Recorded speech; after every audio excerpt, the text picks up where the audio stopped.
Young డైరెక్టర్లలో senior హీరోలైన Rajinikanth, చిరంజీవిని direct చేయాలంటే సవాలనే చెప్పాలి. ఇక అట్లాంటి యంగ్ డైరెక్టర్ల పైననే ఆధారపడిపోవడం మంచిది అని చిరంజీవి అంటున్నాడు. ఇక నాలాంటి సీనియర్ హీరోలను ఎట్లా చూపించాలి అనేది బాగా వాళ్ళకే తెలుస్తుంది అని, ఇక ఈ విషయం నాకు రజనీకాంత్ చెప్పిండని నేను అదే ఫాలో అవుతున్నా అని చెప్పుకుంటూ వచ్చిండు.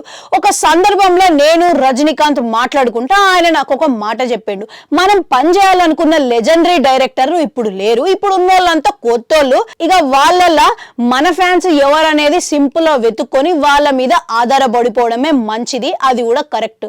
ఎందుకనంటే మనల్ని ఏ విధంగా మార్చాలి, ఎట్లా చూపించాలి అనేది మనకంటే వాళ్ళకే బాగా తెలుస్తుంది.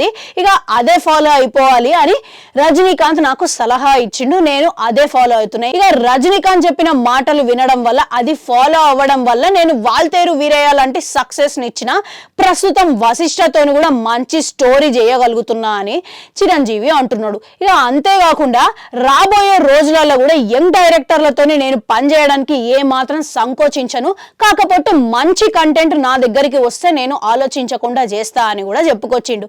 పెద్ద ప్లానే గురు ఇది. ఇక ఇప్పుడు అర్థమైనదా పెద్ద తలకాయలంటే ఊరికే అనరు మరి. ఇక మొత్తం మీద ఆయన సక్సెస్ వెనకాల స్ట్రాటజీ అనుకోవాలా, సీక్రెట్ అనుకోవాలా, లేదనంటే పెద్ద స్కెచ్ అనుకోవాలా అనేది మీకే వదిలేస్తున్నా.